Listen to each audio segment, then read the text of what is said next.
Halo guys, apa kabar? Mimin doain yang setia nonton video dari channel Mimin selalu sehat dan dimudahkan rezekinya. Amin. Di kesempatan kali ini, Mimin akan membahas alur cerita film yang berjudul Shang-Chi and the Legend of the Ten Rings. Film yang rilis pada tahun 2021 ini disutradarai oleh Destin Daniel Cretton, dibintangi oleh Simu Liu, Michelle Yeoh, Ming Zhang, Vala Chen, dan nama besar lainnya. Film ini bercerita tentang Shang-Chi yang bermula dari legenda 10 gelang ajaib yang dimiliki oleh Wen Wu sejak ribuan tahun lalu. Gelang tersebut memiliki magic luar biasa dan memberikan kekuasaan juga kekuatan tak terhingga bagi pemegangnya. Berkat itu pula, Wen Wu mendirikan organisasi Ten Rings dan menaklukkan banyak kerjaan, menyusup pemerintahan, dan menjalankan roda bisnis di berbagai wilayah di dunia selama bertahun-tahun. Jangan lupa guys, dukung kita dengan cara klik tombol like and subscribe. Jika menurut kalian film ini menginspirasi dan bisa diambil sisi positifnya, silakan share video ini supaya channel ini bisa berkembang dalam menyajikan alur film selanjutnya guys. Dan jangan lupa nyalakan tombol lonceng ya, supaya kalian bisa jadi penonton pertama dari tayangan channel ini guys. Oke, langsung saja, mari kita simak cerita filmnya guys. Kita intro dulu ya guys, supaya kalian ingat ulang tahun kalian.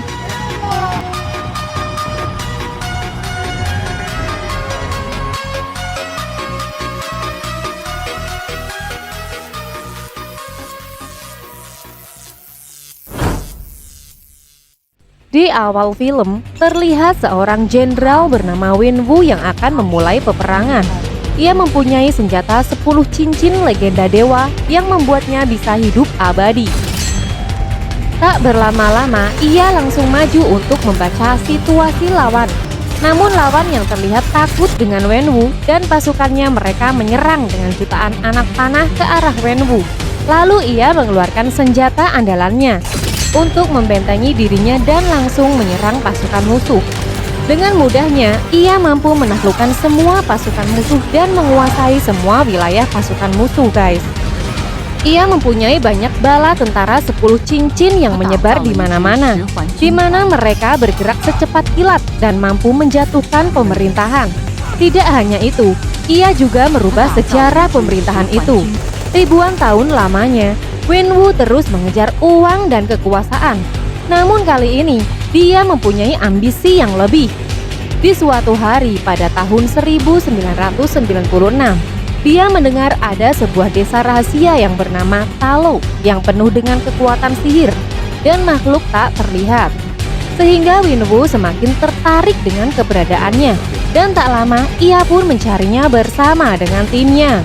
Saat mereka melewati hutan bambu, terlihat bayangan tak terlihat di sekitar, begitupun pohon bambu di belakang mereka yang bergerak dan menyerang mereka dengan sangat cepat, sampai membuat mobil jeep yang mereka kendarai terpental dan terbang bebas di bawah awan dan kemudian jatuh ke jurang dan membuat semua pasukan mati kecuali sang pemegang senjata 10 cincin. Semakin penasaran, Wen Wu yang baru saja kehilangan semua pasukan dalam kendaraannya, ia sendiri langsung menjelajahi hutan itu. Lalu ia bertemu dengan seorang wanita misterius yang menggunakan masker emas dan topi caping Cina. Ia bernama Ying Li. Semakin penasaran dengan wanita pemakai masker emas itu, Wen Wu perlahan mendekatinya dan mulai curhat kalau dia mau pergi ke desa Talo. Dan wanita pemakai masker emas itu mengatakan kalau Wen Wu tidak diizinkan untuk masuk ke wilayahnya, terutama desanya. Wen Wu pun mulai pasang kuda-kuda untuk melawan wanita itu.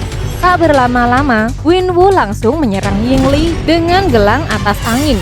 Namun Ying Li yang juga punya keahlian dalam bertarung dan mempunyai kekuatan gaib, ternyata ia mampu menahan serangan dari gelang atas angin milik Wen Wu. Berkali-kali Ying Li menghindar dan membuang serangan dari Wen Wu. Sampai akhirnya Ying Li menyerang balik Wen Wu dengan gelangnya itu dan membuat Wen Wu terpental ke kolam ikan. Itulah awal dari pertemuan dua sejoli yang membuat mereka saling jatuh cinta. Hingga kini mereka mempunyai anak yang bernama Shang-Chi. Yingli bercerita dengan anaknya, dan kalau ia mendapatkan kekuatan yang berasal dari keajaiban sang pelindung agung yaitu sang naga dari desa Talo. Namun karena Yingli sudah memutuskan untuk berkeluarga dan meninggalkan dunia persilatan, kekuatannya itu ia dititipkan di desa Talo. Di akhir curhat sang ibu dengan Shang-Chi, saat itu pula Shang-Chi yang mulai tumbuh besar diwariskan kalung mustika batu giok dari ibunya. 20 tahun kemudian, Shang-Chi yang kini telah dewasa ia baru bangun dari tidur dan melihat surat di mana di belakang surat itu berlogo naga dari adiknya. Dan kini ia pindah ke Amerika dan bekerja di sebuah hotel bersama sahabatnya yang bernama Kathy yang berkarakter tomboy. Sepulang kerja, nampaknya mereka bertemu dengan sahabat mereka di kafe. Shang-Chi dan Kathy menceritakan awal mereka saling kenal di Amerika. Tak lama setelah itu, Shang-Chi dan Kathy pergi ke tempat hiburan karaoke sampai mereka sempat tertidur di ruang karaoke itu. Keesokan harinya, Shang-Chi yang datang ke rumah Kathy untuk berangkat kerja bersama. Seperti biasa, ia sarapan bersama di rumah Kathy di mana Kathy tinggal bersama nenek, ibu dan adiknya yang bernama Rui Hua. Tak lama ia berangkat kerja dengan naik bus California bersama Kathy. Di dalam bus nampaknya Shang-Chi diperhatikan oleh pria yang kemudian menghampirinya. Nampaknya ia menginginkan kalung liontin batu giok yang dipakai oleh Shang-Chi dan memaksa dan mengancamnya untuk memberikan kalung itu. Shang-Chi yang marah karena disekap oleh kedua teman orang aneh itu, ia langsung memukulnya dengan jurus tapak unta. Melihat orang aneh itu terpental jauh, temannya yang lain langsung menyerang Shang-Chi dan terus mencoba merebut kalung liontin giok itu. Kathy pun kaget karena ia baru tahu kalau ternyata Shang-Chi mempunyai jurus tapak unta yang dengan mudah mengalahkan ketiga orang itu. Tak disangka, di saat-saat menegangkan, ada pria gendut berbrewok tebal yang memakai kacamata merekam aksi mereka secara live di media sosial. Namun, ternyata di belakang Shang-Chi masih ada satu orang yang berbadan seperti badak, di mana postur tubuhnya 2 kali lebih besar darinya. Dan hebohnya, lengan kanannya yang tidak lagi mempunyai jari ternyata mampu mengeluarkan golok panas dari dalam tangannya yang dijuluki Razor Fist. Tak lama orang itu menyerangnya. Shang-Chi pun dapat menghindar dan golok itu menancap ke bawah bus hingga memutuskan selang dari rem bus yang membuat bus itu tak terkendali.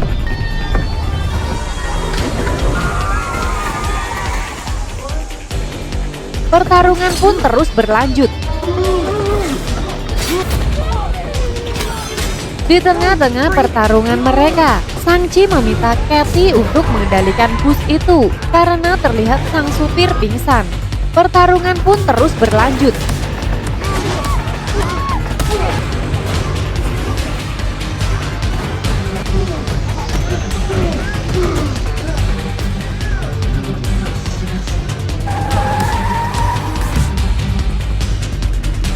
Hingga bagian bus terlepas menjadi 2. Kemudian bus oleng tak terkendali menabrak semua kendaraan di samping jalan dan akhirnya bus itu berhenti karena dibantu oleh truk besar yang terus memepet bus. Dan setelah bus itu terhenti, Shang-Chi yang selamat walafiat baru menyadari kalau ternyata kalungnya itu telah dicuri oleh Razor Fist. Shang-Chi yang merasa kesal karena kalung warisan dari ibunya itu dicuri Razor Fist. Ia pun tahu kalau adik perempuannya sedang diburu oleh mereka. Ia pun bergegas pergi. Di tengah-tengah persiapannya untuk pergi, Kathy terus bertanya, "Siapakah dirimu sebenarnya?" Ia hanya menjawab 2 bulan lalu sempat mendapat surat dari adiknya. Dia juga berkata, kemungkinan orang-orang itu adalah suruhan ayahnya. Ia takut kalau adiknya akan disakiti. Ia pun berpamitan dengan Kathy. Namun Kathy malah ingin ikut dengan Shang-Chi. Ketika di pesawat, Kathy tidak puas dengan jawaban Shang-Chi. Akhirnya ia menjelaskan kalau ia mempunyai kehidupan yang lain. Setelah ibunya meninggal, ayahnya mulai melatihnya dalam dunia persilatan bersama dengan bawahannya dengan muridnya yang lain yang dijuluki Death Dealer. Ia dilatih terus-menerus sampai saat ia berusia 14 tahun. Dia hampir sampai lupa dengan kehidupan sebelum ibunya meninggal. Di saat itu juga dia menjalankan misi pertamanya dan setelah berhasil dia kabur ke Amerika. Setelah mendarat di Makau, lalu mereka langsung pergi ke tempat adik Shang-Chi. Rupanya adiknya bekerja di sebuah klub Golden Daggers, yaitu tempat live pertarungan para pendekar sakti. Sesampainya di tempat itu, Shang-Chi disambut oleh pemuda yang berambut orange dan ia pun mengenal Shang-Chi. Karena sebelumnya videonya di media sosial sempat viral guys. Dan kemudian oleh pemuda itu, Shang-Chi dijuluki Bus Boy. Tak lama kemudian, Shang-Chi diajak untuk masuk. Ternyata tempat itu adalah tempat pertarungan live. Pemuda itu segera mengajak Shang-Chi untuk ikut pertandingan.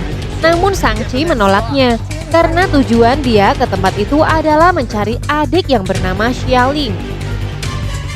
Di sana juga diperlihatkan ring pertandingan papan atas yang sedang diisi antara Emil dan Wong.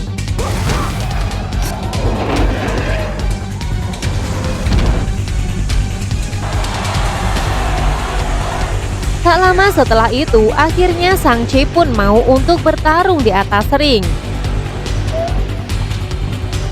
Namun ia kaget saat komentator memanggil lawannya yang bernama Xialing. Dan ternyata ia melawan adiknya sendiri guys.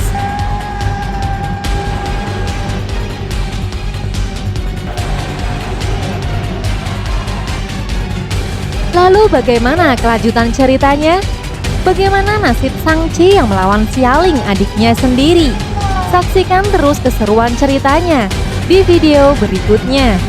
Jangan lupa guys, dukung kita dengan cara klik tombol like and subscribe. Lalu share video ini untuk membantu channel kami supaya semakin berkembang dalam menyajikan alur film selanjutnya guys. Dan jangan lupa nyalakan tombol lonceng ya, supaya kalian bisa jadi penonton pertama dari tayangan channel kami guys. Sekali lagi jangan lupa guys, sama hari ulang tahun kalian. Salam Detektif Movie.